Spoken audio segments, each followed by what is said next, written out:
Today might just be the day that Jorge Martin becomes a MotoGP World Champion. 29 points, all he needs to do is outscore Pecco Bagnaia by 9, and he is World Champion regardless what happens in 2 weeks' time in Barcelona. Welcome to Kuala Lumpur. It's the Malaysian Grand Prix, and this is the penultimate round of the World Championship. So much is on the line here. Jorge Martin could be an hour away from being world champion. Pecco Bagnaia yesterday, the gap stood at 17 points, crashing out at turn 9, moving up to 29 points. Now, it's game on in the championship. Martin, match point here today. The final round of the championship, if you're just joining us for the first time, hasn't been made official, but Carlos Espinosa, who is the big boss of Dorna, did say that live on Spanish television, the final round of the championship will now not take place in Qatar, but it will take place same date, same times, in 2 weeks' time at the Circuit de Barcelona, Catalunya for the Barcelona Grand Prix. So 2 weeks' time, we're still racing in Spain. It's the Grand Prix of Barcelona for Valencia. That's what's going to happen in 2 weeks' time. So we will have a season finale in Spain in 2 weeks at Dorna's home in Barcelona as well. And I think that's a very good idea. All the funds will go towards Valencia and the relief fund as well. Here today, Jorge Martin stands ready, and he's at the gates of immortality to be crowned a world champion in the Premier class. We're watching him now on the screen, cool, calm, collected, with sunglasses on. We're ready to go. Let's head down to the grid then and join Susie Perry for all the latest. There is a very good understanding, and everybody works well, and I think they did a great job. Everybody, in his role, they did a fantastic job, and I'm very proud of my team. Hello, indeed you should be. We're very proud of you. Thank you for talking to us, and very good luck this weekend. Thank you very much. Thank you very much. Let's hop back to 11th on the grid then, where Johan Zarco had a fantastic qualifying session coming from Q1 to Q2. How is he feeling? He's with Rachel. Johan, DNF yesterday had to retire on a track that was showing so much promise. What was the problem, and have you sorted it? We did some adjustment to hope to feel better, because we have seen that this group for the top 10 is something possible for us for the race. Yesterday we broke the engine, so sometimes we just a mechanical problem. We are at the end of the season. Most of the engines have many kilometers. It was planned to do the last race on it, the last sprint, but didn't finish it. And I hope I will feel good. The 20 laps will be long, and many riders will struggle with the drop of the tire. I hope I won't be one of them, and I will be better after half race. Good luck today, thank you. Johan Zarco looking as cool as a cucumber there, Michael. A lot to do from 11th though, isn't there? Even with the green shoots that we're seeing. Yeah, the Honda has stepped up, but as he mentioned, the engine did let go yesterday, so a technical failure. They are pushing the boundaries, but so good to see Johan back in the mix. He's got a chance today. The slick conditions with these temperatures sort of work to Honda's advantage. The Ducatis may not be able to use their grip advantage just as much around the racetrack, and he's had good rhythm throughout. Still work to do. Managing the tyres towards the end of the race, as he mentioned, should be crucial, and he's typically one of the better riders doing that. Well, we're just seeing shots, thanks Michael, of Pecco walking back to the grid now with the ice vest on. I've managed to grab hold of the team boss, Davide Tardozzi. Tense times, I think it's fair to say. What's the plan today, Davide? Only one plan, try to win. It will be very difficult because with 35 degrees of temperature, the physical condition will be really stressed. And on the other hand, managing the tire, the tire wear will be huge. So it depends which kind of tire the riders will have. I'm pretty sure that everybody will have the medium on the back, but I'm sure that somebody will put the medium on the front, but it's a matter of riding style. Absolutely. And how was Pecco feeling the last time that you spoke to him? Yeah, Pecco will have the usual choice, soft and medium. But he's feeling good. Then we'll see what Martin will do. Yeah. How difficult has it been actually with the fact that Pecco didn't finish the sprint yesterday? Did it take any way out of the data, or does that not make any difference to you guys No, at this stage? it make no difference. Make no difference. He switched off yesterday, and that's it. Okay, thank you very much. Thank you. How will Marc Marquez get on today? Will he play a part? Let's hear from Michele Massini at Grassini. Michele, both your riders did a great job yesterday. I know Frankie was talking about the fact that Marc had to reinvent the wheel out there. What are we going to see from your two riders today? But today also we tried some small difference in the warm-up, and went well, all the things. So I think that we made a little step today. It's a different way to manage the races compared yesterday, but I think that we will be competitive with both Marc and Alex today. You were just talking to Davide. What was he saying? Was he asking for your riders to help his at all out there today in this race? No, we will make our race, and we'll see what happens. Good luck for both your riders. Thank you. Thank you. Michael, as you would expect, all of these riders just want to go out and win the race, but there can be only one.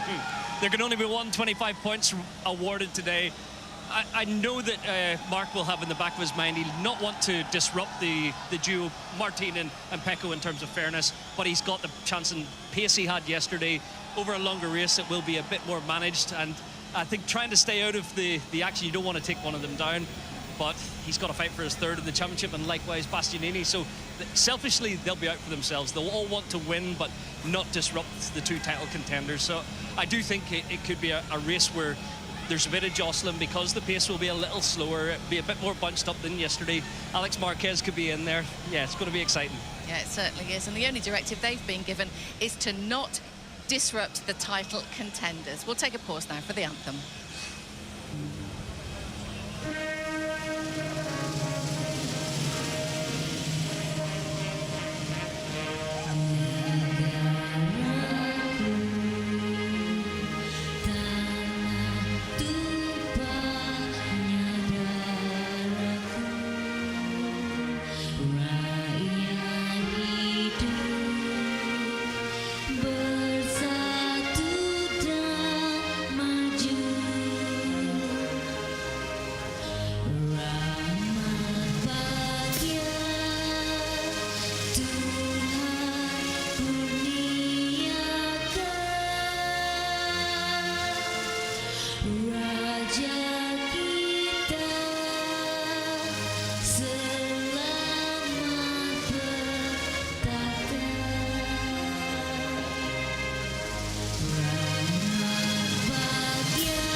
Well, a wonderful scene we have here in Malaysia. Michael, do you see anybody else being involved in the fight today?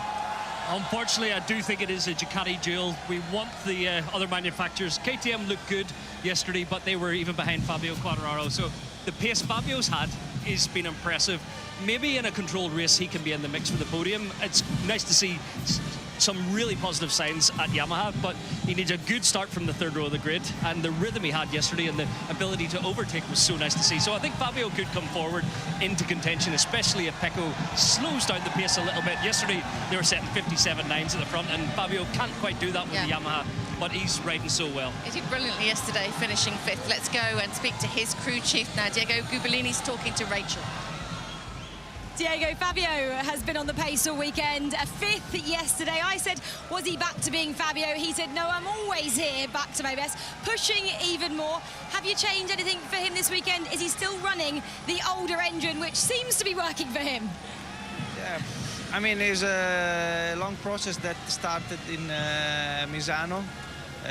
We start to improve there because we spend a lot of time there testing a couple of times, and now luckily we are trying to put everything together, and also he did quite a step himself riding, He's exploring new riding style to get even more from his package. Okay, well, good luck for him today. Thank you. Thank you. Just talking about the permutations, obviously we've spoken to team owners, team bosses. They both want their riders to go out and try to win. It's the only way to feel and think, isn't it? But if Jorge Martin does get the whole shot like he did yesterday and get out to the front, the only way that Pecco can keep the championship alive for himself is to finish in second place, isn't it? Yeah, exactly. Or best to Martin is the optimum target, but he got to be in the top 2 if Martin wins the race today. So third isn't enough. The championship would be wrapped up. We'll be celebrating here in Malaysia.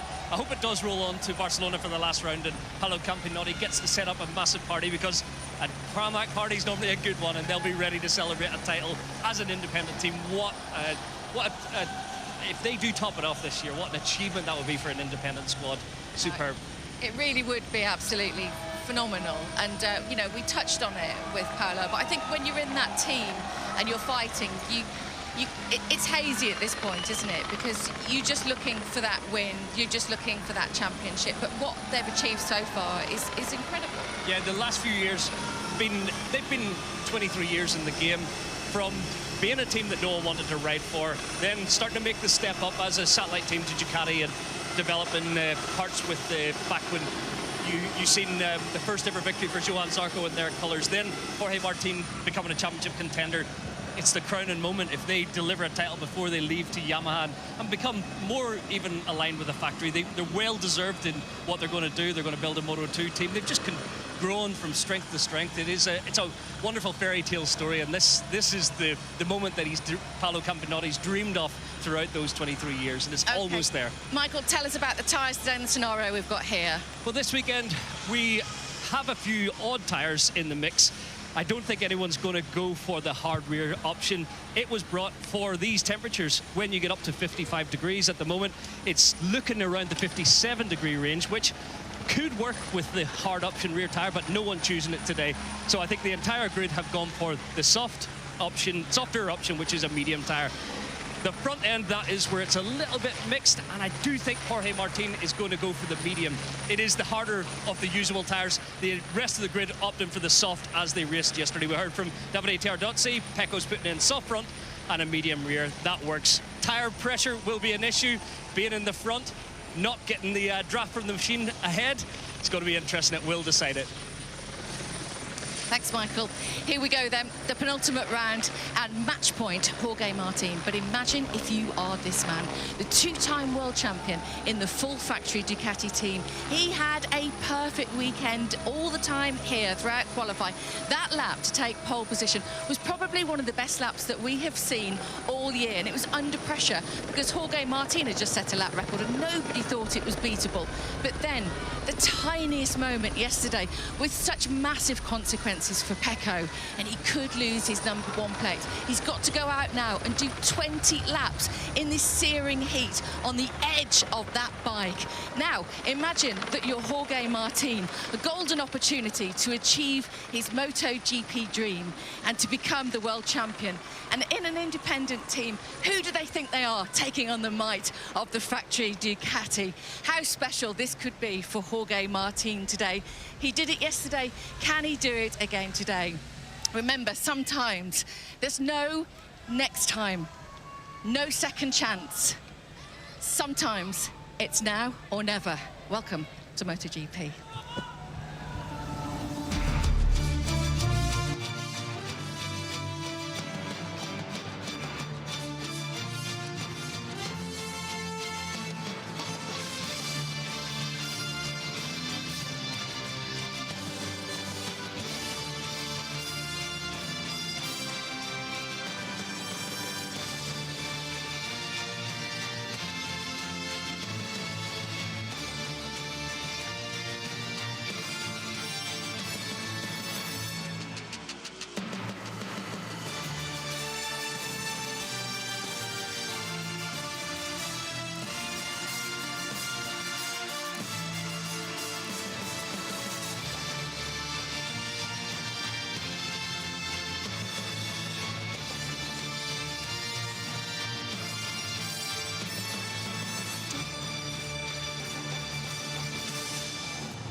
It all comes down to this then. First opportunity and match point in the MotoGP World Championship of 2024.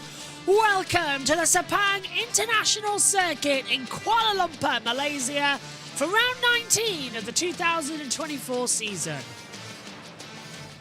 We welcome you also up to the commentary box. Alongside me is Megan Birch as well. Here's your grid. Pecco Bagnaia in a must-win situation is on pole. Jorge Martin needs to outscore him by 9 points. The gap needs to be 38 points, and he is world champion. He starts second.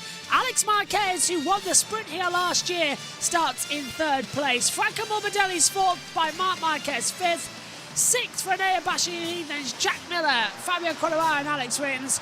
Brad Binder, Johan Zarco and Mavi Vinales. Pedro Acosta, Marco Bezzecchi, Ralph Fernandez, Aleix Espargaro, Andrea Iannone, Takaki Nakagami, Luca Marini, Juan Mir, Augusto Fernandez and Lorenzo Salvadori.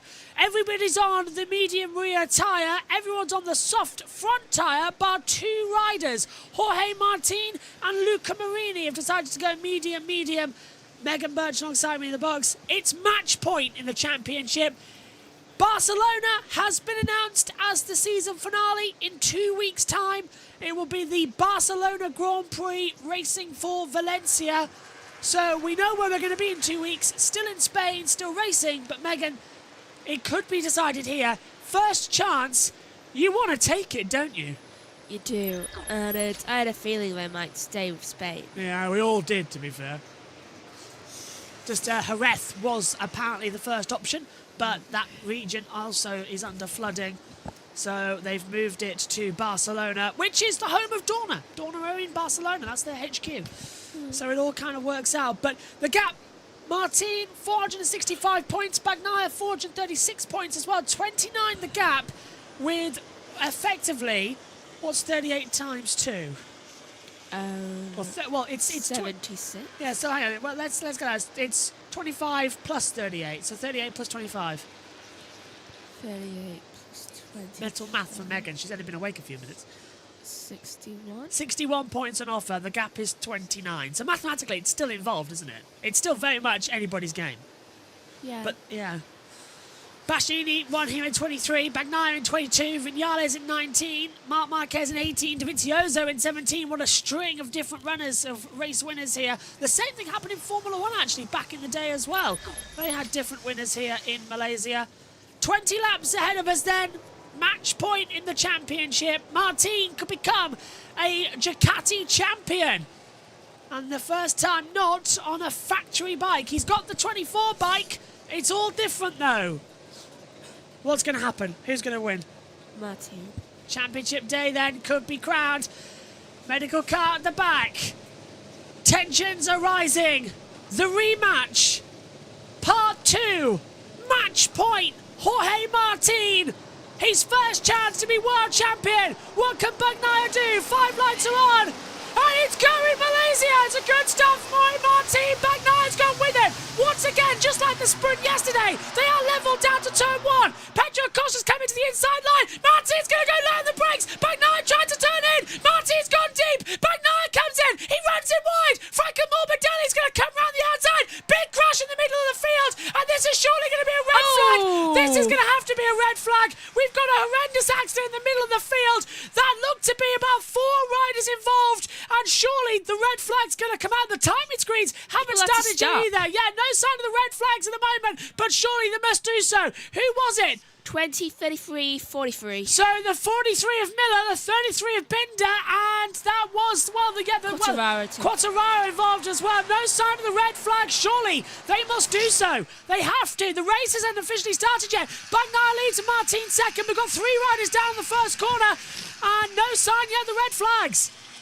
Timing screens haven't even started yet. That's a bad time of it for Quartararo, Binder and Miller.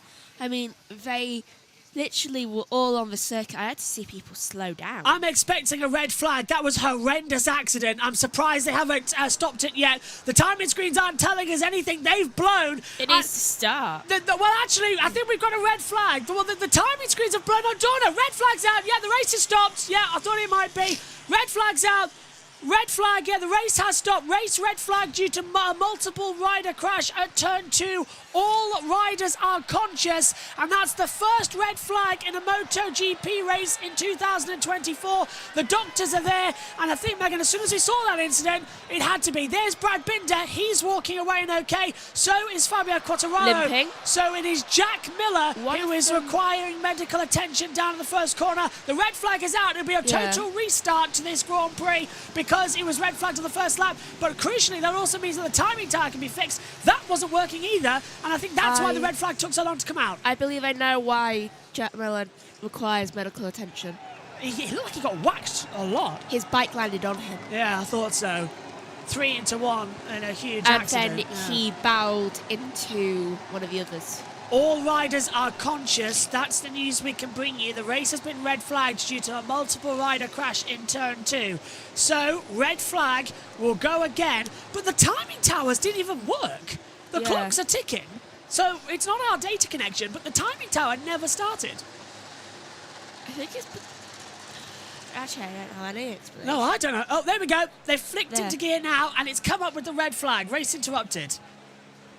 So now it works. So Miller, Quartararo, and Binder. Now, Binder was in 10th, and I think he was the one who had a high side. Let's take a look at it. Well, all riders are conscious, but Jack Miller's still on the side of the bike. So, well, I don't really want to see a replay of this, but it's on our screen. So Martin got a great start, same with Bagnaia. Martin trailblazed in. Bagnaia turned in. He didn't even know Martin was there. Martin really had to go straight on. Right, so there it there's is. Morbidelli taking 3rd. So, well, they're all running together. Quartararo, Miller, and Binder were all running together. Who had a problem? Binder drops down. Oh, my God. Goes into Quartararo and he goes into Miller. I've just seen it. That was not... Jack Miller goes off the bike and his head gets caught in the back of Quartararo's bike. Yeah, and he that's did what have a brings it concussion. down. That is... Oh, my goodness me. His shoulder too. That is horrific. So it was Binder on the outside, Quartararo on the inside. Miller goes down to the braking zone for 2, loses it, and he collects Quartararo, but his head hits the rear tyre of Quartararo, gets caught up, and his head goes into the tyre. Oh, thank God for the helmet, but... Thankfully... Binder's okay, Quartararo's okay, but Miller, oh my goodness me. Congratulations to everyone behind, though, because they managed to stop. And actually, I think Brad Binder, when he went down, landed right in front of one of the others. He landed in front of Miller, I believe, yeah. No. Yeah. We haven't seen that bit yet, but you're right.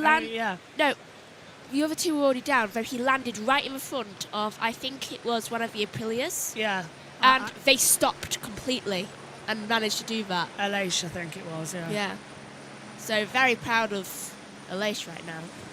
All our thoughts right now with Jack Miller. The medical team are assessing him. All riders are conscious. That's the news we can bring you, but that was horrific. And I don't really like seeing replays like that before we know the rider's okay. Yes, he's conscious, but that doesn't mean that he can... I think he's just probably got a concussion. Just seeing that as well. I've never seen a head go into the back of a bike before. That, if you've seen it anywhere, you'll know. But his head literally got caught on the back tyre and it rolled into the bike. It went inside the bike. That was horrific. Oh my goodness. That is, yeah. Race red flag due to incident at turn 2. Race to be restarted for 19 laps. Original grid positions. The safety car and medical car have now gone out. The sheets have gone out now as well. And medical people are running around.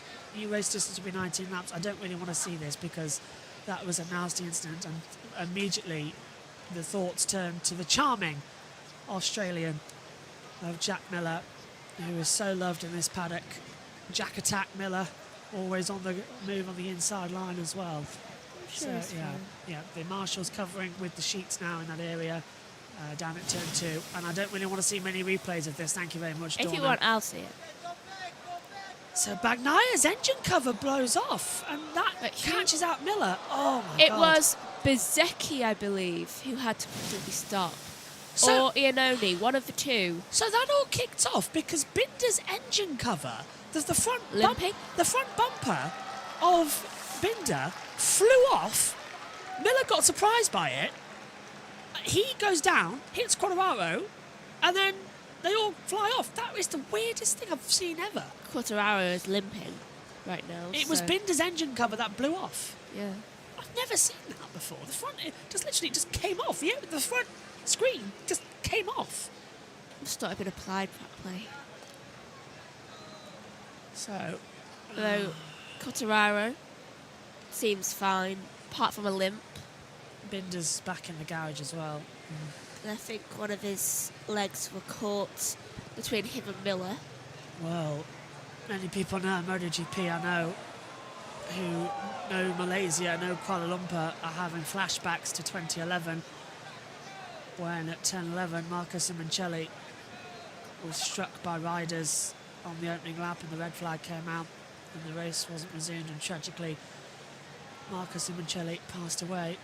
Not a nice feeling having to stand here again in the commentary box and watch these scenes right now, and our thoughts with Jack Miller and the medical team, one of the best in the world, are going to be helping stabilise. All riders are conscious though, that's the news we got at the moment. That was the best thing, and now we just have to go into the awful thing of waiting around, and all of a sudden all our news about the championship and whether or not Martinka did today, Megan, it all takes a back seat as we wait for news on Jack Miller. So let's all wait and look around. No news currently coming from race control. The race has been red flagged, but it will be for 19 laps. So confirmation on our screen is saying that Binder, rider okay, Quartararo, rider okay.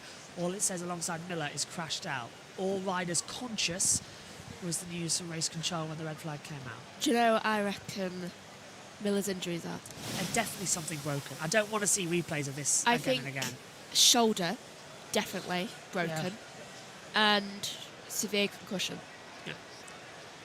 So this is Bagnaia turning into Martin at turn 1. So do you reckon they almost crashed. Do you reckon he knew he was there?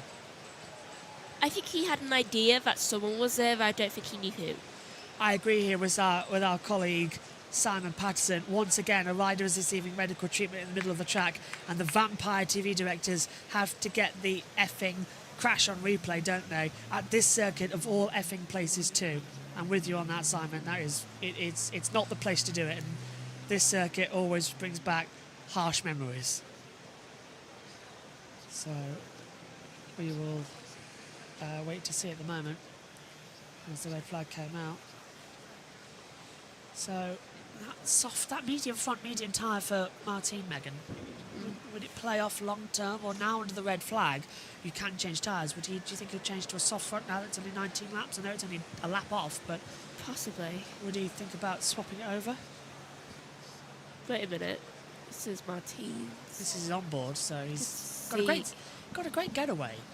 But then into turn 1. I don't think Bagnaia knew he was there. And then Martin just sort of ran the brake out, and he got surprised. That surprised me watching it back. I didn't know it was coming. The fact that Bagnaia swapped back on the inside. Martin almost jumped out of his skin. He really did. He was just like, what the? Yeah, the switchback.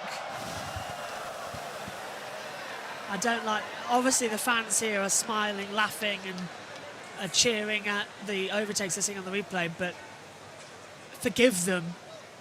They are watching in the grandstands. They don't know what we do here in the commentary box and on the TV pictures as well. KTM watching on, and there's the ambulance now. So, okay, good sign. Yeah, no flashing lights, so it's not serious. So there are 2 ambulances now coming out of turn 3, and Jack Miller will be in the back of one of those as well, watching on as the sweep up begins. And not to be sadist or anything, but Megan, I think the good sign there is that I couldn't see any blood on the circuit. That's a momentarily good sign. Yeah, there was no in terms of it still is a horrendous accident, but at least there's. I definitely think actually, he's damaged his right side. Actually, they've brought something onto the circuit to soak something up. So it'll be oil. It'll be oil, yeah. It'll be oil from Binder's car. I mean, bike. Yeah. So the race is going to resume at 20 past the hour. 6 minutes. So that's going to be the race resume time. It'll be a 19-lap race.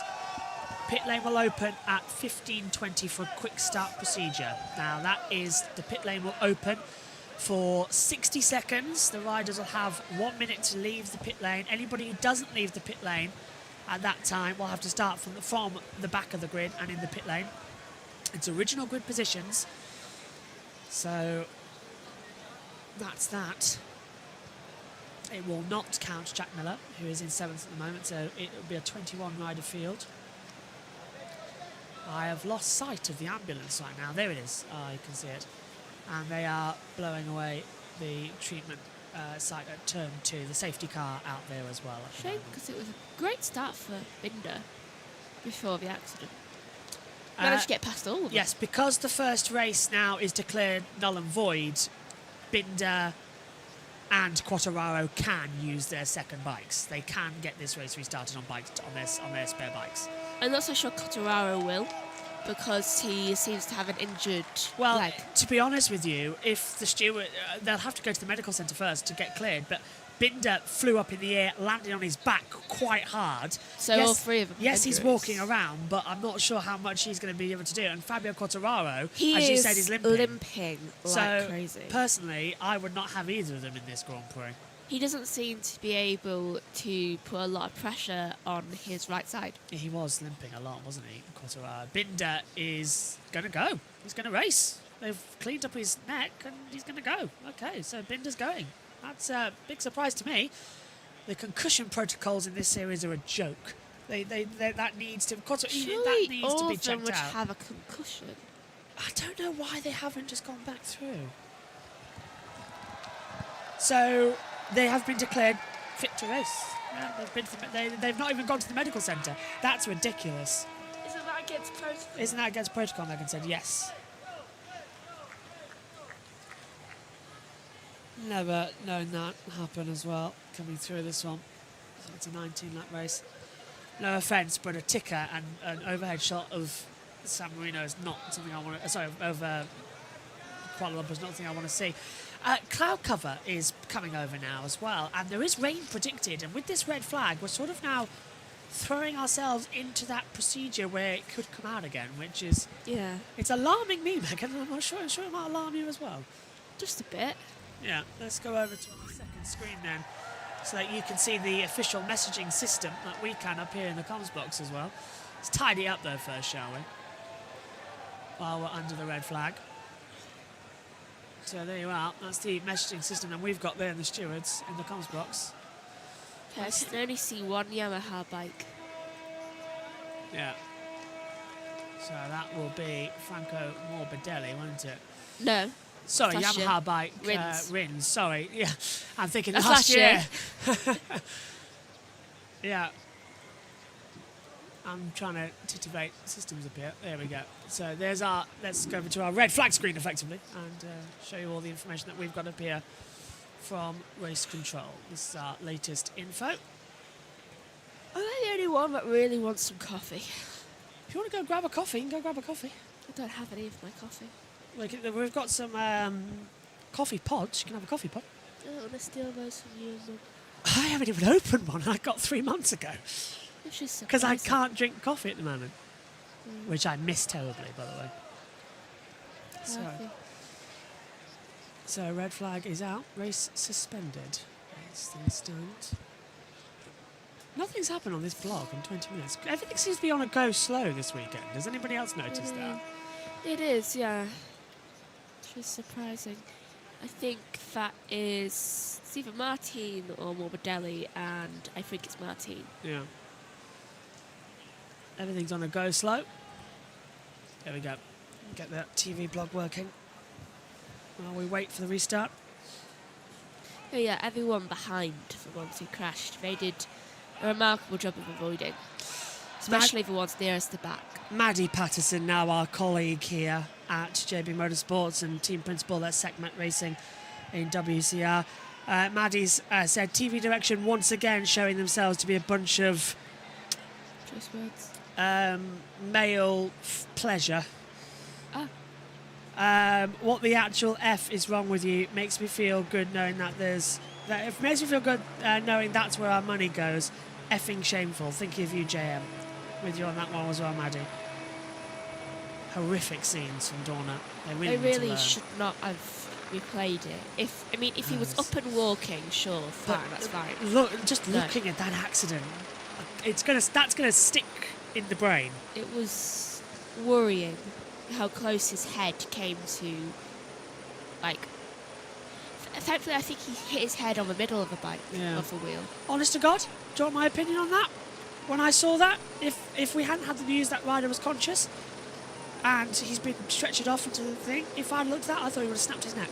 Yeah. The way his head was, I would have thought he would have snapped his neck. Thankfully, I think his shoulder was in the right position. Yeah. To keep him from doing it. Obviously, it says all riders conscious, but I think we've been incredibly lucky there that it hasn't been worse. Everyone, hang on a minute. The pit lane's open, but the system's had a fault. It thinks everyone's starting from the pit lane. And it's gone off. That's unfortunate. The system's crashed. You can't work out what's happening. The pit lane's open now, but they're not starting from the pit lane. So we've got 45 seconds for them to leave. And it's crashed again. Yeah, Quartararo will not be taking part, I don't think. Has he left the pit lane? No. Yes, he has. There he is. Wait, what? You have an injured foot. Quartararo's racing. Best way to get over it is to get back on the bike straight away, like when you fall off a horse. And Binder's going out there too.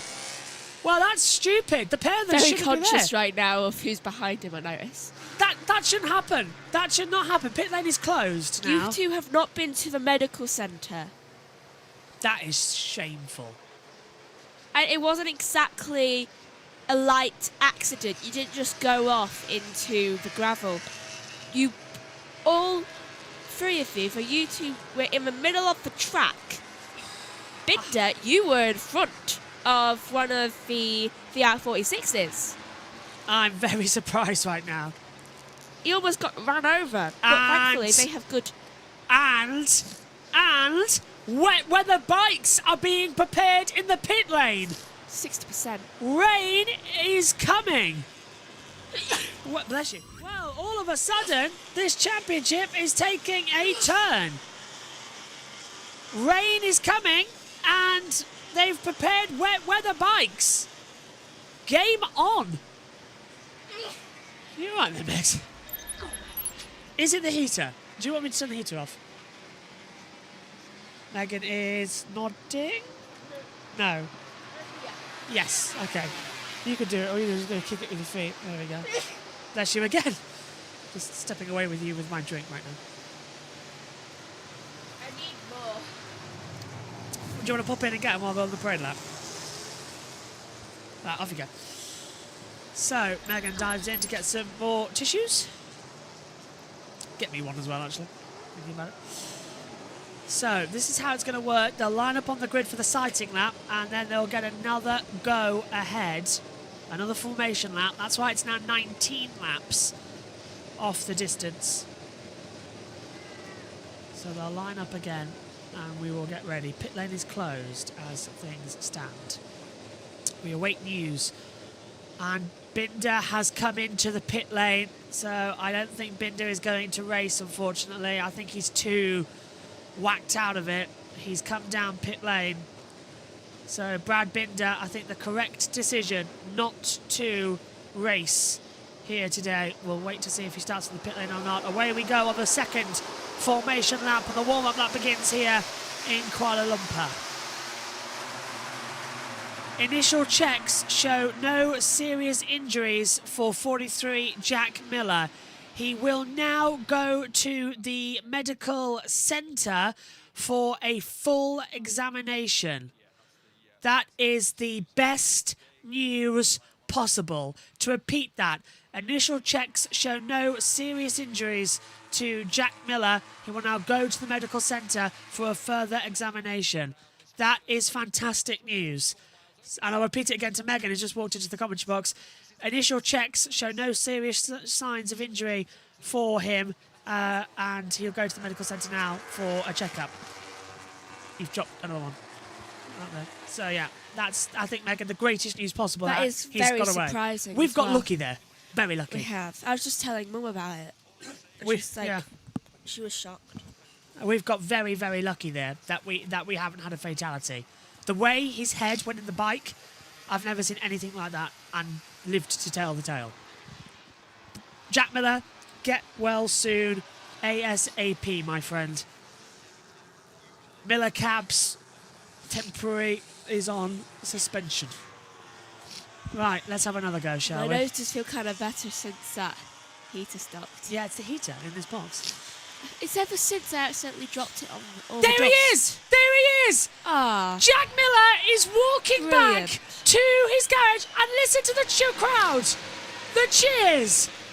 Jack Miller is walking back, and he is fully conscious. That man is made of steel. I swear he seems to be less injured than Quartararo.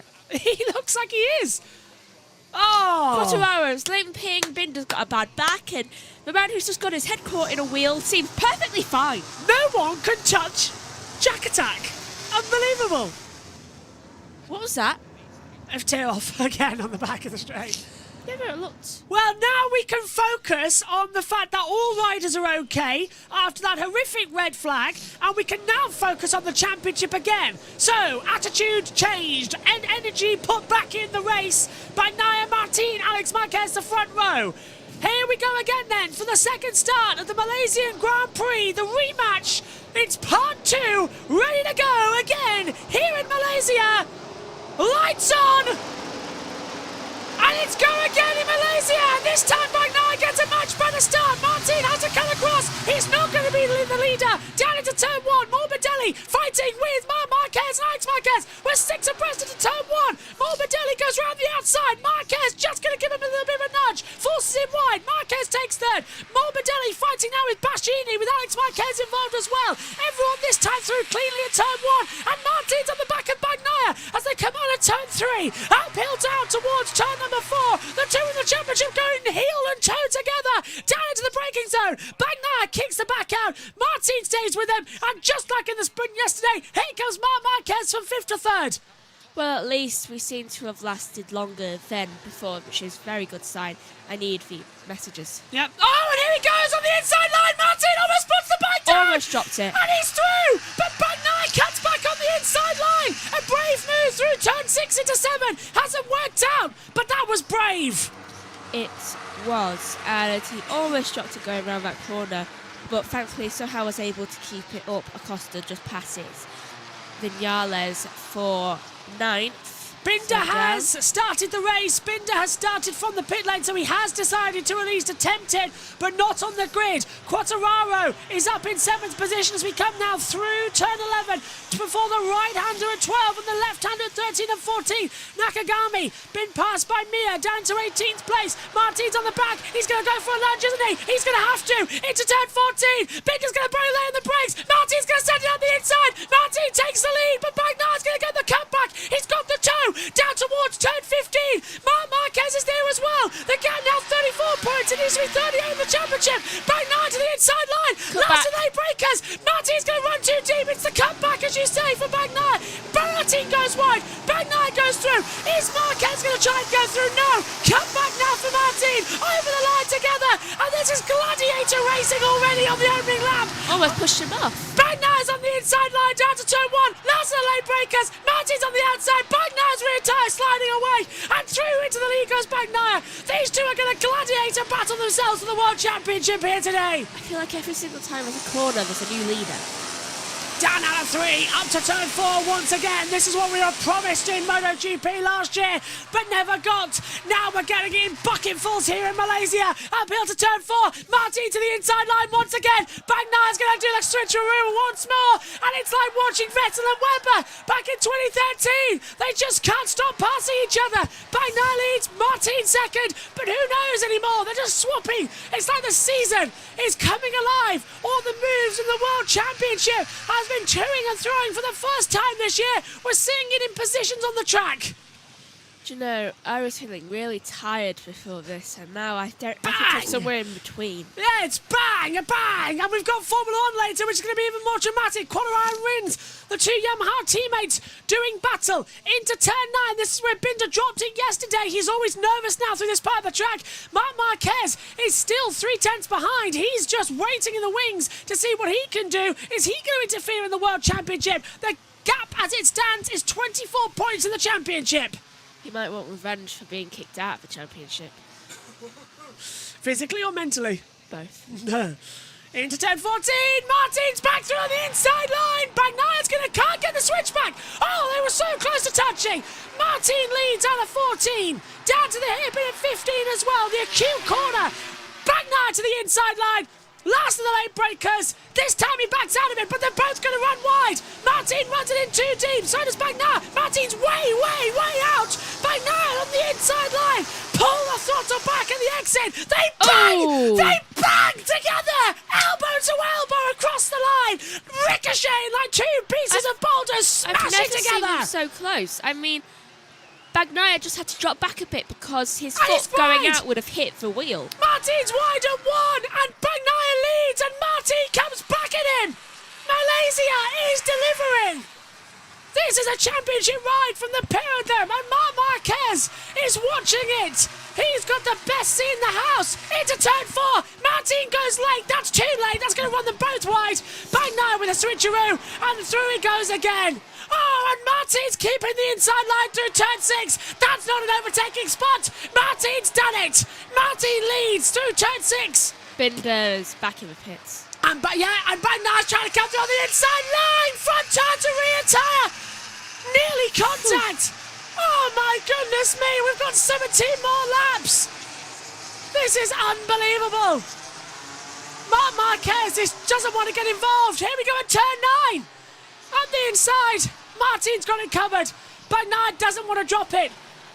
There's a bump there as well that he was complaining about. That's how he lost it yesterday. Wow. Through 11. 12 and 13 coming up. What does Marc Marquez do? Sit and watch his opponents of next year. Yeah. Teammate, of course, of Bagnaia.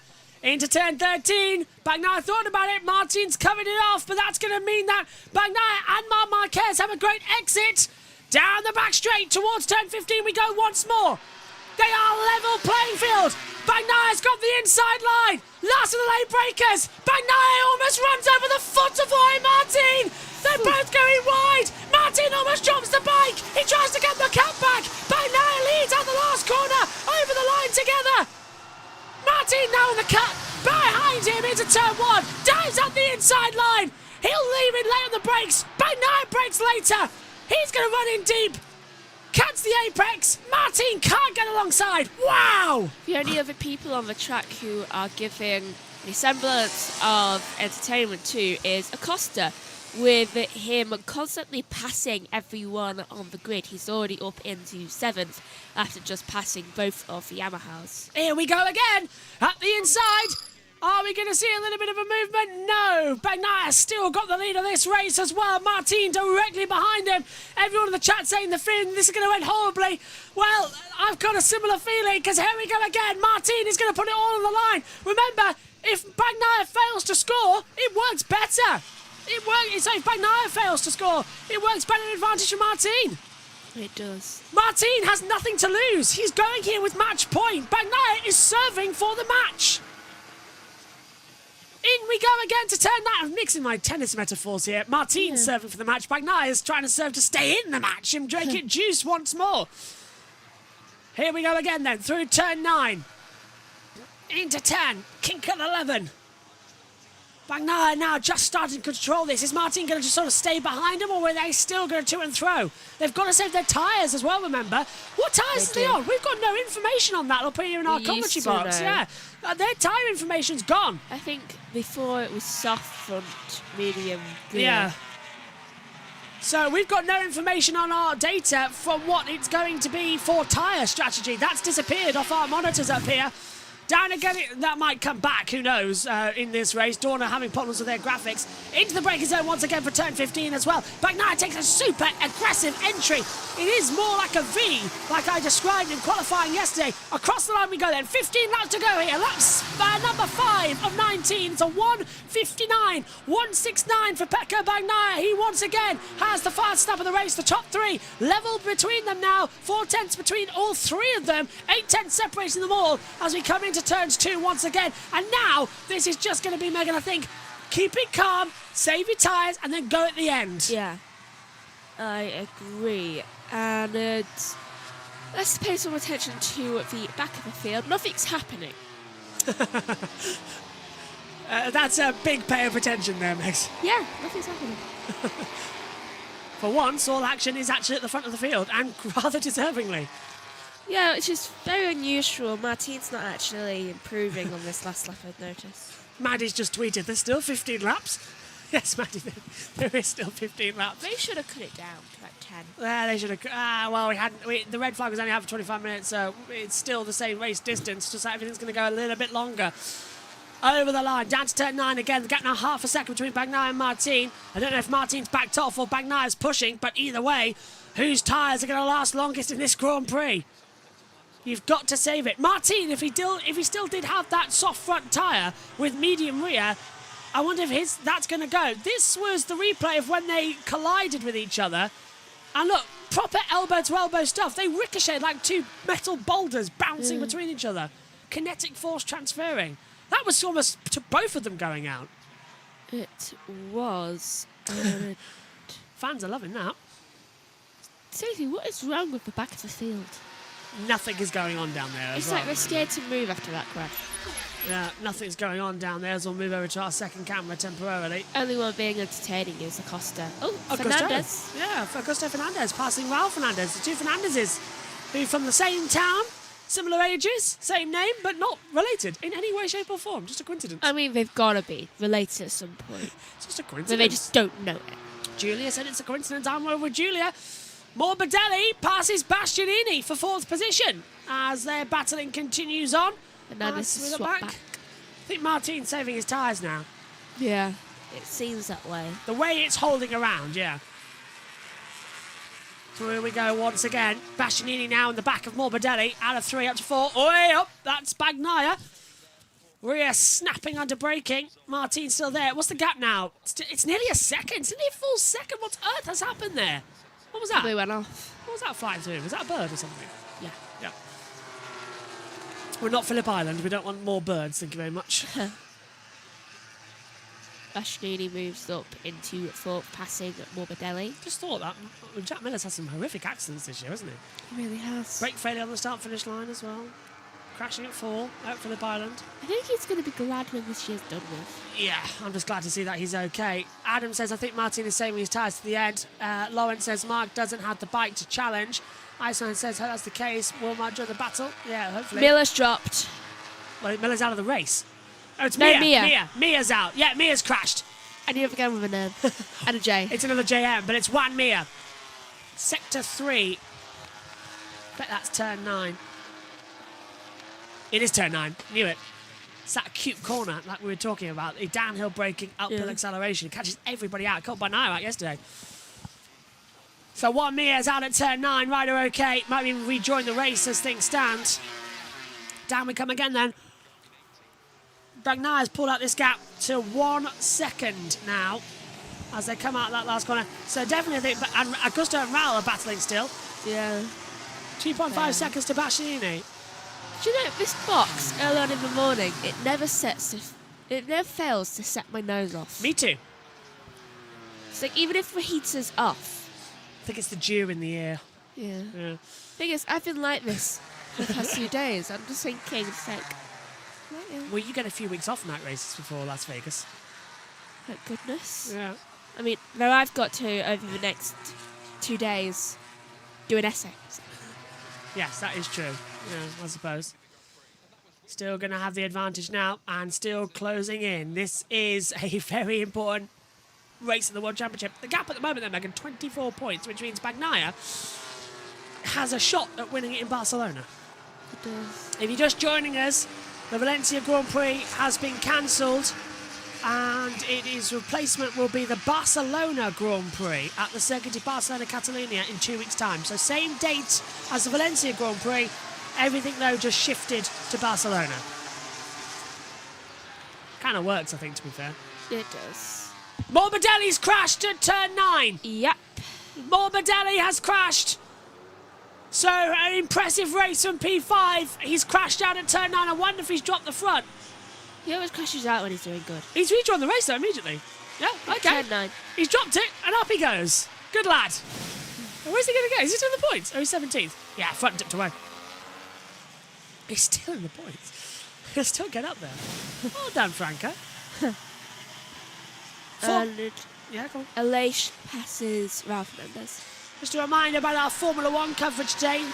Qualifying gets underway at 10:30 UK time. The race at 3:30 UK time. No, Mark! Mark's crashed! He's dropped in at turn 15 on entry! He's just happened in front of us! I don't believe it! Marc Marquez crashes out of the Malaysian Grand Prix! He might be able to get it going if he can get it out of the gravel trap, and he does so! But Marc Marquez off, and that puts Bastianini up in third! And drags off the gravel. Yeah, and a crucial part actually as well, that gravel. Let's have a look. It'd been even before the entry, Megan, he dropped it. That was just on that angle curve. I'm surprised that didn't hurt his knee a bit. Yeah. Mark! Alex is on the back of... Oh, no, that is Mark. Yeah, No. that's on the back of... That's Mark on the back of Morbidelli. I thought it was Alex on the back of Bastianini, but it's not. I thought it was also. Yeah. I thought, well, how has he got to turn 1 already? But it's not. Now the top 2, left alone in this race. The top 2 in the championship, Bagnaia and Martin. 1.2 seconds between them at the moment. They are now running together. Do you know what they're both thinking now? Don't crash. No witnesses. Oh, good point. Apart from the millions of people watching on TV cameras. It's not always on them. Oh, trust me, we've been watching the top 2 more in this race than ever. Bagnaia's first sectors are 27.390. I think Zarco's just passed Bezecchi for 9th. I'll wait for that to be confirmed. Yes, he has, yeah. So Zarco has moved up into 9th position, passing Bezecchi. So now we're in the quiet phase of the race. Despite all the drama that's happened in the first 40 minutes of this Grand Prix. I think anything that doesn't involve crashing is a quiet part at this point. Good point, even the side-by-side battles. So, this is now tyre saving and race strategy between these two. Their race pace so identical. Bagnaia, however, has won more Grand Prix. The problem is, if Bagnaia crashes, it's over. Because Martin then only has to finish. Martin needs to outscore Bagnaia by 9 points. The gap by the end of this, for Martin to be world champion, needs to be 38 points, because there's 37 on offer at Barcelona in 2 weeks' time. So that's the continuation of it all. So we need to finish in first and second, either way. Yeah. Tensions rising here. Let's hope neither of them drop it. Look at you said earlier on about this restarted race. Pedro Acosta, he's in P5. He's on the back of Alex Marquez. Could Acosta get a podium here? Because he's really... I think if he really tries hard enough, given he's got 11 laps to go, he may get a win. He's really motoring along quite nicely, actually. I'm really impressed with him here, the youngster, coming into this one. He's just been making his way up the field. Like a knife through butter. Nice analogy. Yeah, by the way, just to let you know, we have actually lost the information to the tyre graphics. Acosta has been told mapping 2, Megan, so he's on for it. See? He's determined. Over the hill and far away, Acosta comes to play. That's another one of my little Tour de Week quirks. He's learning from people. That's Alex Rins as well, who's, to be fair, despite Quartararo nearly broke his leg, he's up in 6th and Rins is in 8th. They're in really good top 10 positions. Yamaha actually coming good, and they always went well here in Malaysia, being their suppliers, Petronas, sort of home race. Quartararo's just like, okay, both the team members that took me out are out now, and I'm the only one left. Just going to go from there, aren't you? Yeah. Here's LCR. This is Jan Zarco, who's in P9 at the moment. Gap now in the race between Bagnaia and Martin. 1.4 seconds between the two of them. Yeah, it's dropped position to Rins. So that was yeah, it's happened at the top of the hill. I can see it over the corner. 10 to go then here. Really? And Vinales and Rins battling each other again. They swap back into turn 1. It's a really bad day for KTM. Really is, yeah. Binder has retired, by the way, from this race. He's Binder did not go out on the opening lap. He did not start. He's been classified NS. So I thought he went out again on the circuit. Turns out he did not. I think he must have thought about it. And Mia's also officially out. Yeah, well, he went out on the formation lap, didn't he? And then he came into the pit lane, so he didn't start it. He's just like, okay, do you know what? I can't do this. Wise decision from Binder, considering that he was soaring up in the air and slapped down on the ground harder than a conker. Good analogy. Thank you. 10 laps to go now, and I am really tired. Half distance and Megan's time. Little do we point out, we've got Formula 1 qualifying where it's going to rain like crazy, and then we've got a race that's probably going to be delayed. That's not long. We've got a very long day ahead of us, and then we've also got a first birthday present for Zara, a first birthday for Zara party. Yeah. Happy birthday, by the way, to Zara, Happy our niece. birthday, Her Zara. first birthday. The first time we ever get to say that. Yeah, And it's on it. yeah. I'll put your post on Facebook later. You got photos to put on? My entire phone is Zara. This is Bastianini, wide at turn 15, and that's why he's dropped 5 seconds to the back of this. You can't talk, so's mine. So over we go again. There's still 1.8 between them all at the moment. Oh, it's also Adam Lembrich's dad's birthday as well. Happy birthday to your dad, Adam. Yeah. Cheers. Happy birthday. Happy birthday. Over the line, 9 to go here in Malaysia. Bagnaia leads by 1.8 seconds to Jorge Martin. Gap came down from 2 seconds, so 2 tenths already at that last corner. Marini's passed Nakagami for 15th, so that, for 14th actually. So there's, You'll be shocked. Morbidelli's just past Mark. wow, and they're nearly the points as well. Morbidelli's nearly at the points. He is. Do you know what? I've got a feeling that Martin's going to go down now. I can't see that soft tyre lasting the entire distance. I think they've both got it. No, They might both take each other down. I think Bagnaia's got medium front, medium rear. Let's see what the chat's saying. Bashley says third and moving to third in the standings. Okay. This is an entertaining battle, isn't it? It's worth getting up for. Yeah. I'm already looking forward to bed at probably 11 o'clock at night, something stupid like that. Do you know on Monday where I have to do my work all day? Yeah? Yeah, you won't see me going in the shower or anything. I'll just be in my bed clothes because I've been in my normal clothes way too much this past weekend. I slept in them. You get a weekend off next weekend, there's nothing on. Really? Yeah, next weekend it's only NASCAR, the I championship. get to sleep? Next weekend it's the NASCAR championship finale at Phoenix, and the week after it's Macau and Valencia. I get to sleep? Yeah, even I get a weekend off. I don't However, think I've we've got had- to find a suit to wear for the championships. Oh, are you joining us for that one? For what? NASCAR, final race. No. Immediately a no. I am tired and I've got things to do and write and I just want to sleep. Acosta is catching to Alex Marquez now, and he's visibly going to be doing it. Mark's past Morbidelli, by the way. A constant battle. Bagnaia has pulled up the gap to Martin to 2.1 seconds, so it looks like already that this championship is going to go down to Barcelona in 2 weeks' time, with a very similar precedent as to what the championship points were last time up. Here we see Zarco battling with Bezzecchi, and Augusto Fernandez getting in the way of it as well. And Bezzecchi's pulling for the inside line, trying to get 9th place back on the inside line to turn 1. Trail breaks him in, and he's got him. So Bezzecchi back into 9th, Zarco down to 10th. Yeah, but can he get the cut back? That's the question. Oh, he can, because Bezzecchi's gone way too deep, and it caught out Adrian Fernandez. So Zarco gets the cut back and goes back into 9th position.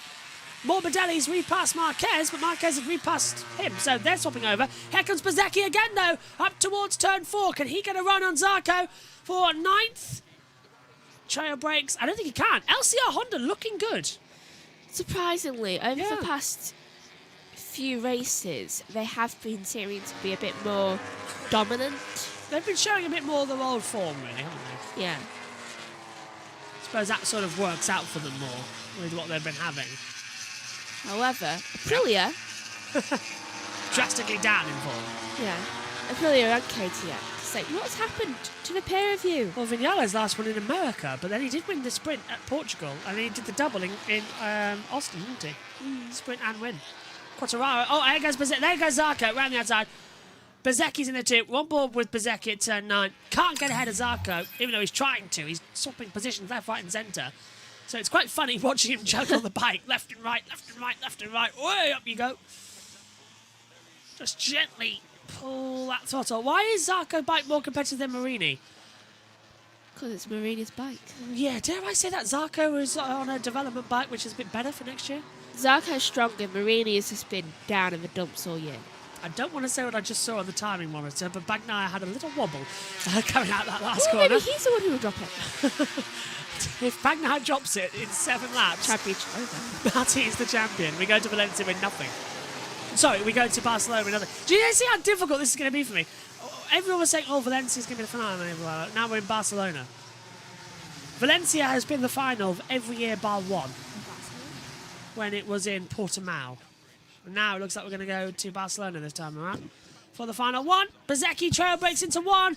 Gets ahead of Zarco. I'm expecting a cut back from Johan, or at least to keep around the outside. Has he got him? Bezzecchi's got him. And Augusto Fernandez has got him too. Zarco's down to 11th. Woohoo! Zarco got run out. Zarco got totally run out there. I don't know why I'm cheering it. I think it's just action. Nakagami has he dropped back? Because Morbidelli and Only Marquez. Morbidelli and Marquez passed him. Nakagami's dropped to 17th place. So he must have had a moment there, Nakagami. Gone too wide. Yeah, because into the points now, once again, it's Franco Morbidelli.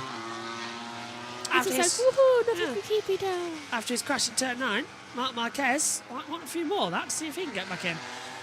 Acosta's going for a little look on Alex Marquez into turn number 9. Not going to work there. Oh, maybe he's going to try around the outside. The old switchback.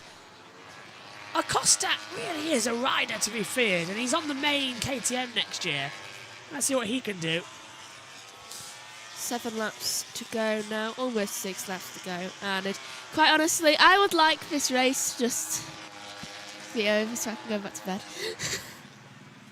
Oh, so you're not even bothering to stay awake then? You're going back for sleep? At least in my bed, I want comfort. I was unsure of what to do. I think I might just stay awake and get some work done.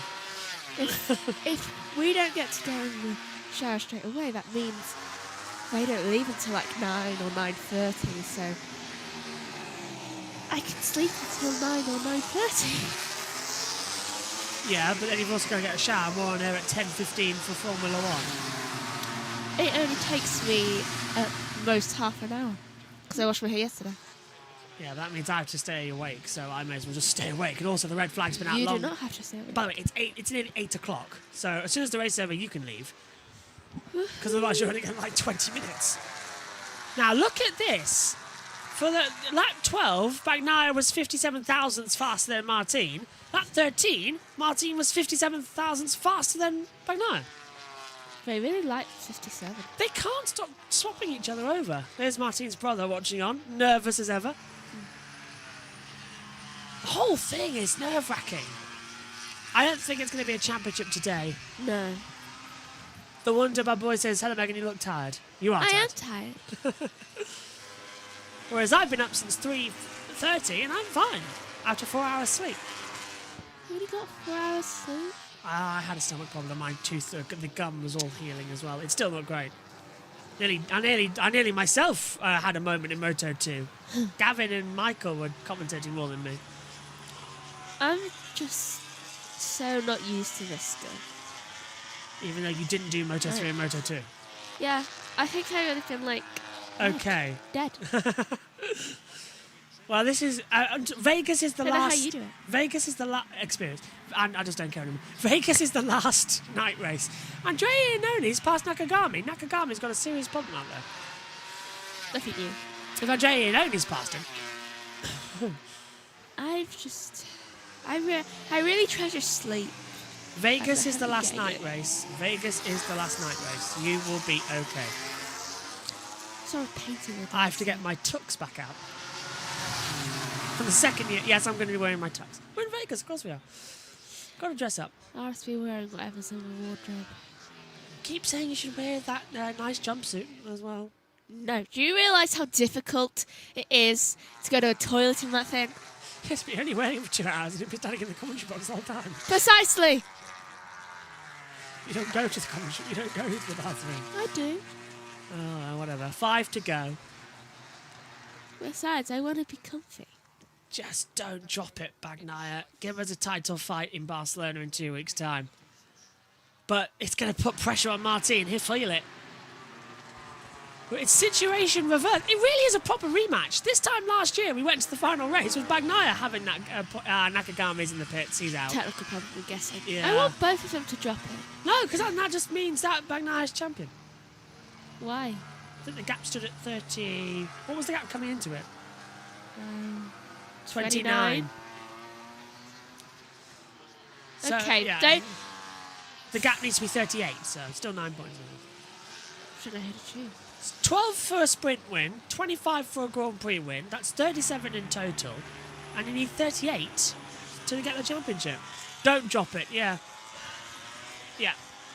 We want a title fight going into the last race. Yes, it'll be a 24-point gap, but it's situations worse. Last year we went to the final round with Bagnaia having such a massive point swing in the championship, and Martin on the attack, and Martin dropped it and crashed with Marc Marquez. So maybe it'll be the opposite this year. if it's Marc Marquez, then Bagnaia might literally hate him after everything. But don't forget, we're going to Catalonia again. So we're going to pass the Circuit de Barcelona Catalonia. Oi! Bagnaia nearly dropped in the last corner, and he's dropped 4/10 this lap alone. Bagnaia starting to struggle out here, it seems. And Martin's starting to push. It's go, go, go in Malaysia. And Marini's passed Raul Fernandez. The gap is 1.4. Raul passes Marini. So it's all swapped up. Zara's got a rocking horse. Oh. You had a rocking horse on your first birthday. Alan. Yeah, Alan. Yeah, I named after Mum's cousin. Yeah, Alan. He's over there somewhere, Alan. Somewhere. Safely in a box, I'd like to point out. Good. We will watch those later. She's got a big Hey Dougie as well.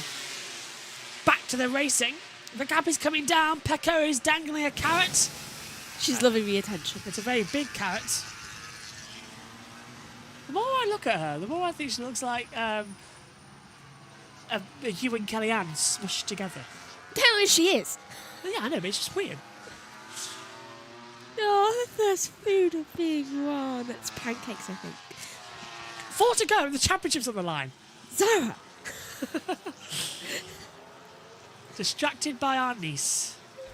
That's a good aunt right here. Back to the top camera then.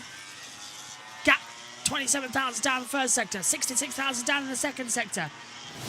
It's getting quicker out there. Pecco has dangled a carrot, give Martin a reason to push, take risks. He's got nothing to lose. And there is Martin making the error. Ooh, so they're both making errors. Martin nearly dropped in at turn 9, and the gap now at 2.2 seconds. So SHT was correct, and Space, you are correct. Dangle that carrot as Bagnaia nearly loses it into the last corner. Restart, he's gone wide, he's gone wide, he's gone wide. He picks it up. Bagnaia losing so much there, but Martin lost 8/10 across the last sector. What's the gap across the line? 1, 2, 2.3. 3 to go. It looks like it's just going to be, if either one can keep it on the road, you're going to be in the hunt for a race. Oh, this is fun, isn't it? It is. This is Martin's moment at turn 9, Max. What do you make of it? Look, in the front nearly drops. Oh, he saved it on his elbow. Somehow managed, yeah. He saved it on his elbow. Oh, my God. And Look me. at, do you see that little... Wow. Little headset, like a wow. Just like I'm impressed with myself there. Yeah. Doth your helmet. Yeah, he's woken up big time now. I think Martin might just go, okay, Bagnaia, you have this. I've got 24 points. I can win in the sprint race by 2 points. Yeah, just like I can easily beat you. Yeah. Outscore him by 2 points in the Tissot sprint. And Marquez passes Morbidelli. That fight for the last points paying position is quite fun. They're just going at each other. If Bagnaia drops it, Martin is champion. That's how simple it could be. He's just got to finish the race as well. I don't want him to drop it. No, I don't want it decided here in Malaysia. I want it final race in Barcelona. Otherwise, what was the point of organising it? Get that final Torture? race. Yeah, get that final race in Barcelona. Get us a championship decider on an absolute cracking circuit. Oh, that would be fantastic. 2.6 now. I think Martin's just backed off a little bit. She's not interested in opening presents. Well, I can tell her what I've got. I've got her a big red car with number 1 on it. And then I've got her a secret surprise present that I'm not telling anyone about. You know. Yes. Bagnaia, 2 to go into the last corner. Don't drop it. The tension is palpable right now. Do you know when your nose feels so stuffy that you want to cry and your eyes start watering? That's what I'm like right now. I've been like that for the past day. So if Martin wins the championship and you start crying, it's not because... Yeah. It's not because I'm so happy. I mean, I have had it down for winning the championship, but it's just my sadness is so blocked. Harry Potter, haunted by the visions of his past. Into turn 4 then for Pecco Bagnaia with 2 to go. He's taking it easy. Last lap for him was a 2:07.87. Martin was a 2:01.058. So the gap 2.6 seconds. It's pretty much done and dusted now. The fact that it's going to be this. They just got to keep it on the road for another couple of miles and we will go to Barcelona with a championship decider. Whether it will be the first ever championship decider in a sprint race or we go down to the Grand Prix Sunday. I hope it goes down to Grand Prix Sunday. I hope it does. But then too. again, Bagnaia has a habit of crashing in the sprint races. But so does Martin. He has a habit of crashing in the Grand Prix in They Spain. might take each other out. Think about it, Jerez. Martin crashed there in the Grand Prix. True. The rematch is going to be on Spanish soil. Imagine if Martin wins in Spain. It would be nice. And he's home, yeah, just so much on the line. Bagnaia's won it twice. But 1 year he wasn't racing Martin for the title. He was racing Quartararo. This just feels like justice. Yeah, this is the rematch. And it's the rematch we're all watching with eyes on stalks. And Martin does deserve it. He's been the most consistent this year. And he's the one who's shown me he's a champion rider in the past couple of races. The do-or-die moves he's been doing. Bagnaia, shocking performance this year. He's going to win 10 races this year, by the way, as he comes to the last corner. And he's still trailing in the championship because he's crashed in the sprint races time and time again. Yeah. Whereas Martin's, he's worked really, really hard. And consistent. And wasn't even a factor in the main championship. Either one of them deserve it, but if you want to say it, 70-30 to Martin, isn't it? Yeah. Last lap then here in Malaysia. Marc Marquez up to 13th now. He's passed Luca Marini. What? How bad is that Honda of Marini's that Marc Marquez crashed and still now has got ahead of him? Oh, it's very bad. Very, very bad. Do you know what's needed? For Bagnaia to go wide. And then for Martin to catch up. Morbidelli passes Marini. Marini must have a tech issue then. Yeah, he has to. He's going to finish the last lap though, because why not? Imagine if Martin gets ahead of Bagnaia. He's 3 seconds back. Bagnaia would have to have a huge off-track moment. Like running completely off the circuit. It's happened before. You could have 2 of them. Turn 9 is going to be the crunch point if he drops it there on the last lap. Nakagami, by the way, has retired from the race. So that's 4 down. Just get it through turn 9 and you're okay. You're hunky-dory. Yeah. Here we go. For a minute I thought they had their hands up. That would be sickening for a red flag again. We've already had that. Oh, I know. I was just like, not again. You notice how it doesn't say race number 2. It just says race. Yeah. Because the first one was cancelled. It's just like, this past one never happened. Say, what about the race before it? What race? Now give it back. Give what back. It's like, what about the people injured? Do you see anyone not at least giving an attempt to race, or just seems to not want to? Well, he had to do it, didn't he? He had to fight back from an embarrassing crash in the sprint race. My fault, hit the bump. He'll come back and fight harder, literally elbow to elbow with his championship rival. Martin won't be champion today. It will go down to the last weekend in Barcelona. Pecco Bagnaia wins and has the perfect 10 in 2024. He wins the Malaysian Grand Prix. Jorge Martin finishes in second place, and with it, a 24-point gap in the championship, which means we will go down to a season finale showdown. The rematch is on. The championship is deciding at the season finale at the Circuit de Barcelona Catalunya in 2 weeks' time at the Barcelona Grand Prix. Woohoo! And look at that! Pecco's happy. He's just like, great, I'm still technically champion now. Can I just point out, he's had 10 wins this season and he's still 24 points back. How is that even possible? I actually really don't know. It's a weird race. Weird championship. Dropping Yeah. a lot, that's usually... But Martin only needs 2 points in the sprint race in 2 weeks' time and he's champion. Yeah. Bagnaia's relieved he gets to go down to the finale. He's just like, thank goodness I'm still championship from last year. But we're going to a circuit which suits Aprilia, not Ducati. Remember that. So that could be a factor. And Aleix Espargaro's final ever race will be on home soil at a track where he had his last win this year in the sprint race. Why do I feel like he's going to win? Yeah, it could be. Them lot come second and third. Jorge Martin will be MotoGP World Champion if he wins the Tissot Sprint in the season finale. Well, he just needs 2 points, really, doesn't he? It's 24. Yeah. We don't even need that. It's just 2 points more. That's a bit misleading there. Just needs It 2 is. points for the Tissot Sprint. Megan, we've been in the box for a while. Your final thoughts on this Malaysia weekend? Very shocking. Thoughts going into the final at Barcelona in 2 weeks? Martin's going to be champion. Yeah, seems to be. Thanks, Meg. See you in 2 Bye. weeks. See you in about 2 hours, 2.5 hours. No, 2 and 2 hours. For all the stuff from Formula One. It's non-stop today, isn't it, as well? Let's head over to TNT then and get their post-race reactions. Today, and Bagnaia was not giving an inch, was he? No, not at all, and rightly so.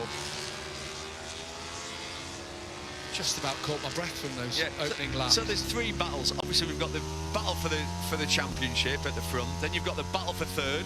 There's 1 point between Marquez and Bastianini, and then you've got a big battle between 5th and 6th for the KTM honours. But it's not just that; it's the best of the rest, isn't it? It's the best of the rest. And Pedro Acosta leads Binder by 3 points. So a couple of moves here at turn 4 straight away. Bagnaia back every time. Turn 13 into 14.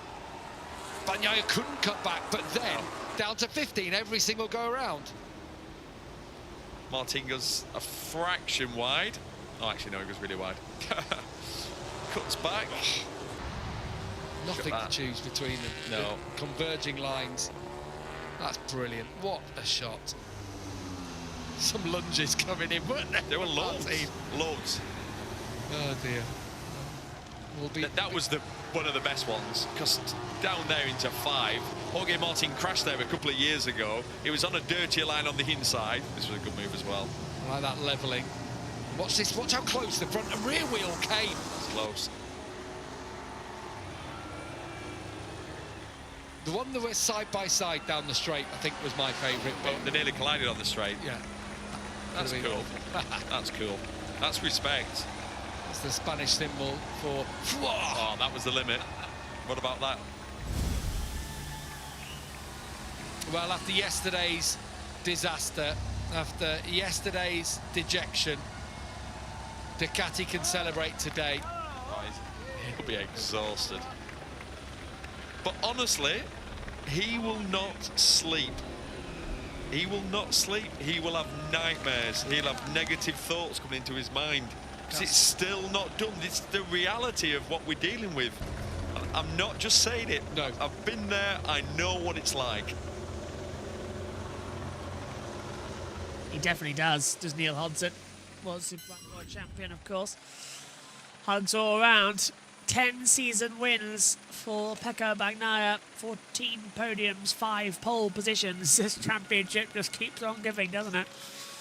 Gap officially, Jorge Martin 485, Pecco Bagnaia 461. It's a 24-point gap going into the season finale with 37 points on offer. 12 for the Tissot Sprint, 25 for the Grand Prix.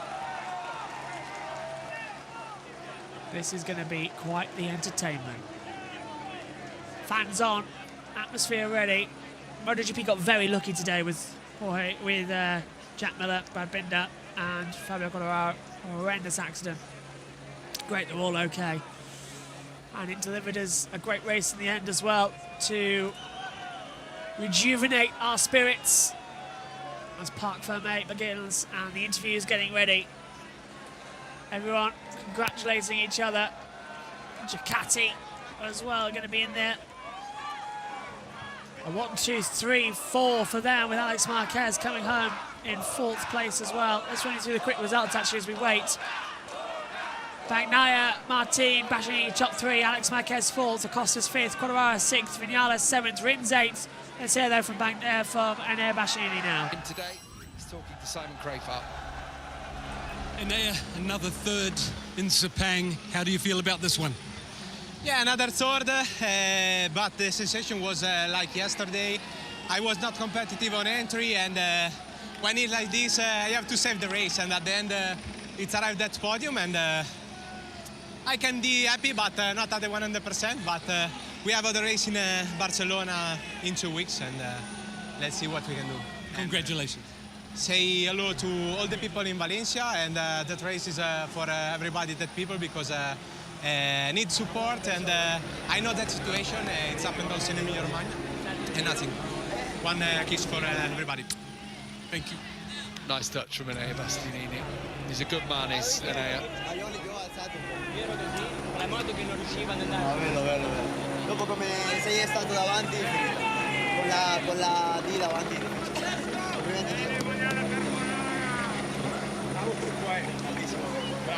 Yeah, actually, one of the lines there, Jorge said, that was bello. It was great. So he enjoyed that. Beautiful. Superb. So did we. We should have carried on. We were talking about the front tyres as well, about, you know, with the softer tyre there, maybe that gave Pecco the edge in the early laps. He keeps talking about the front tyre there to his crew. Well, the fact that there were only 2 riders running the harder medium front, and Jorge was one of them, you'd have to say it probably wasn't the tyre to run. He tried it a lot over the weekend, didn't he? Sorry. Pitch invasion. Let's hear from the championship leader, Jorge Martin. A brave ride, took a lot of risk, and he's talking to Simon. Jorge, we knew Pecco was going to fight tooth and nail for it, but we didn't know you were. I want to thank you for that entertainment. How was it, and how was that long race? Yeah, thank you. Thanks to Pecco, because he's making this challenge more and more difficult. You know, I wanted to win, I wanted to be in the lead, but for sure Pecco had that strategy. I completely understood his strategy. He was quite aggressive. I was also. Yeah, we were making a good show for the first few laps, but then as soon as I went to, you know, he overtook me. It was impossible to fight. At the end, I tried again to put some pressure, but I almost crashed. So I think getting 8 points from this weekend is unbelievable. We go to the final season, to the final race, a big challenge. So let's try to do the best. Congratulations. Aggressive. He congratulated Pecco, he thanked him, and they are pushing each other to new heights. This was the moment he almost crashed. Yeah, and it was close. It was close. The fact that he's that close. It's a knife edge. These GP bikes are so stiff. It's not a big, let's say, soft sofa where it sort of wallows and you can almost see a crash about to happen. These bikes, how many crashes have we seen this weekend on this slippy track? 1 minute they look perfectly, wheels in line, dead safe, and then they're down.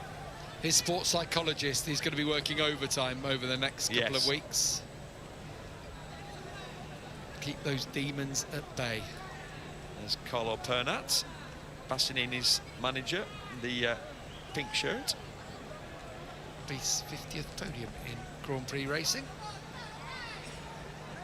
Pecco Bagnaia.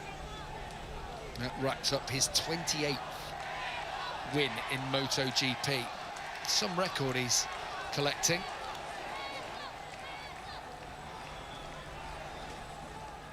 Let's hear what our race winner had to say as he keeps the championship alive.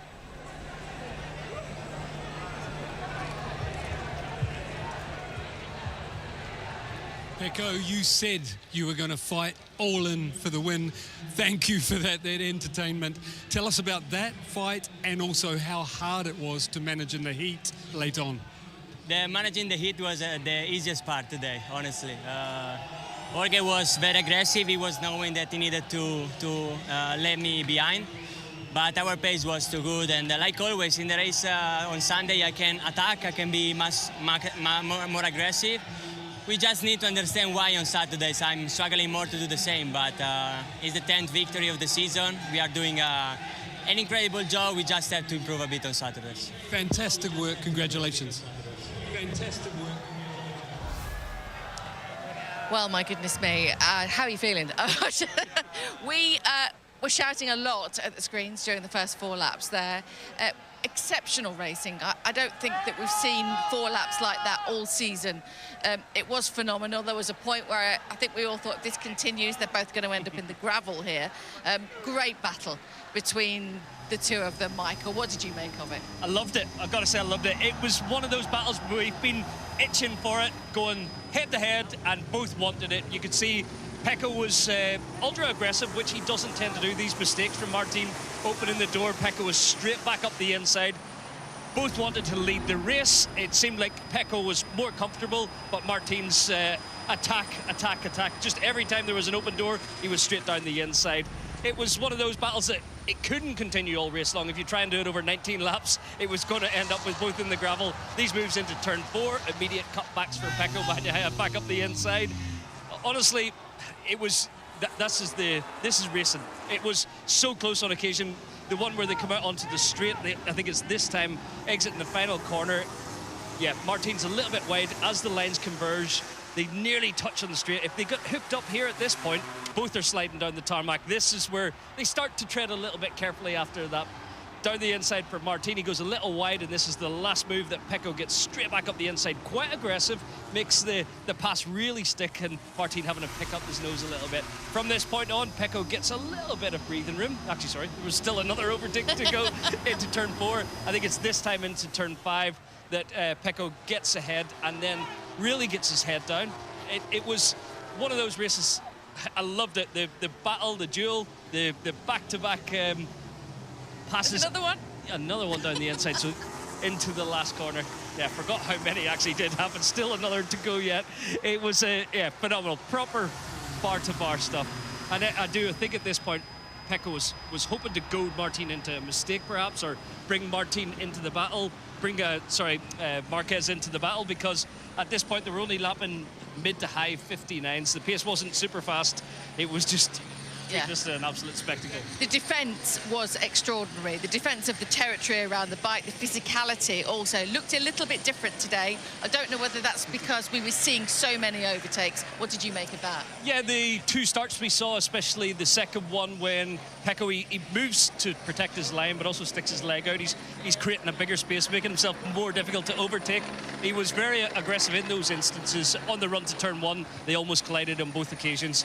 But yeah, everyone's got the space out there. When you've got your nose in front, you're allowed to do that. But I think Martin was good in how he adjusted his bike to avoid collecting Pecco's ankle. But yeah, it was all fair in love and war. I think we seen some hard but fair racing. There was nothing there that you would call dirty or over the line. A lot of mutual respect between the 2 title contenders. During all of that time, of course, Marc Marquez was sitting behind on his bike, eating popcorn, waiting for something to happen ahead of him. And I think we all felt we could get a little bit of a battle here with Marc coming in as well at the right time, saving tyres and so on. But sadly, we weren't treated to that. No, unfortunately for Marc, it wasn't to be today.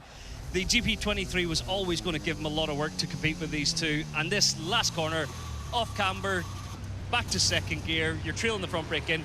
it asks for trouble all the time. And Mark's just on the absolute limit, hanging with the two riders in their GP24s, and it just cried it up. But you've seen his pace at the end.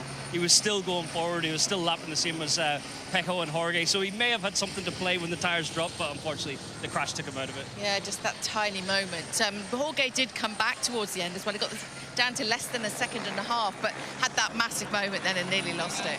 Yeah, I thought the front tyre was beginning to play into his hands. He had the medium front, slightly harder, and I thought perhaps the soft was starting to cost Pecco a little bit. He got within a second and a half. I thought, I need to push it, but into turn 9, where Pecco crashed yesterday, in a little bit too hot. You can see he's wide, he knows he's locked the front. It's one of those where you have to, at this point, think second is enough today.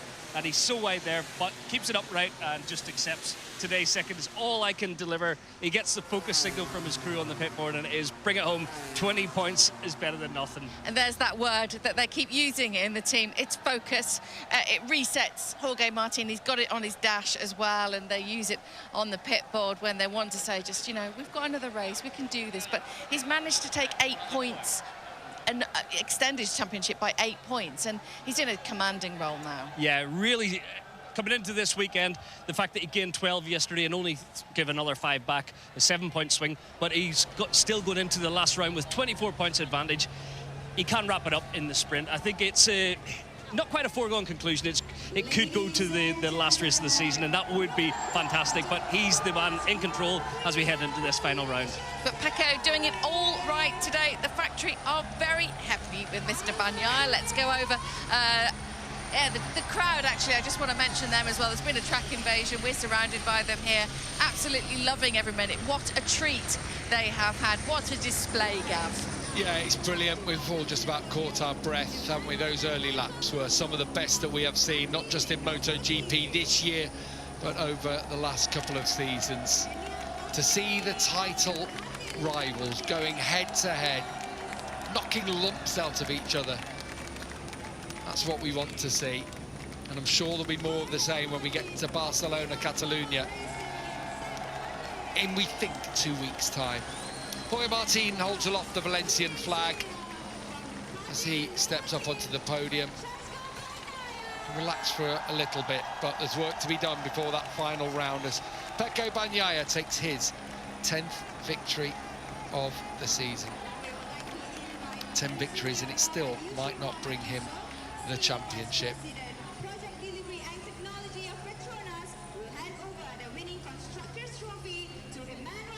So Ducati will take the trophy for the constructors. The factory are the champions, the team are the champions already. But who will be the riders' champion? We still don't know. It's still to be decided. And Enea Bastianini rounds out the podium in third. A measured, consistent ride for him. It's going to be Jorge Martin to take his 10th second-place trophy of the year. His 4th second in a row, 15th podium of the season, but it just shows that relentless pursuit of that elusive first championship. It's the consistency that has counted for Martin. Another step towards glory. Meanwhile, Pecco Bagnaia, his 28th MotoGP win, and what a fight to get here today. Trading blows with Jorge Martin as if the title didn't hang in the balance. Pure racing, pure adrenaline. It's Bagnaia who triumphs today. The gap is back to 24, with Barcelona now looming large as the championship decider.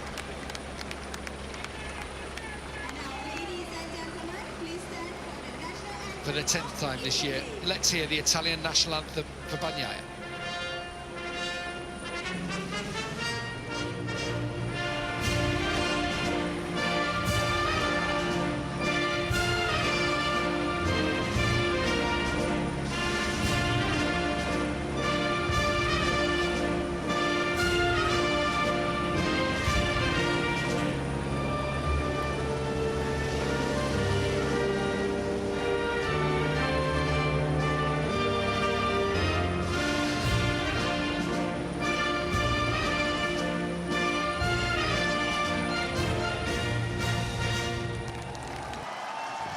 no champagne on the podium, of course, in respect to everything happening in Valencia. But what an absolute awesome championship we have set up here as well. We have had a weird weekend here in Malaysia. We came here not knowing if this would be the last round of the championship. We came here not knowing exactly what was going to happen. We leave here now with the championship undecided. 37 points on offer. The gap 24 between them as well. And all I can say is that we'll be back. 2 weeks' time is the estimated. We've not had it officially confirmed when the race is going to be, but one thing we do know is the season finale will be at the Circuit de Barcelona Catalunya in Spain for the Barcelona Grand Prix as well. So that has been confirmed. Estimated same date in 2 weeks' time. We're waiting officially on that. Apparently that's going to be confirmed tomorrow. But the season will go down to a final race decider. It's Martin versus Bagnaia after one of the greatest Grand Prix we've seen here in Malaysia. 3 things. 1, we got very, very lucky. Everyone's okay. 2, the title goes down to the final race. 3, our thoughts and prayers are with everybody affected in Spain and Valencia. Thank you very much for your company this morning. Join us in 2 hours' time when we kick off Formula 1. And hopefully they're qualifying for the Brazilian Grand Prix as well. Take care. We'll see you for the MotoGP season finale at Barcelona.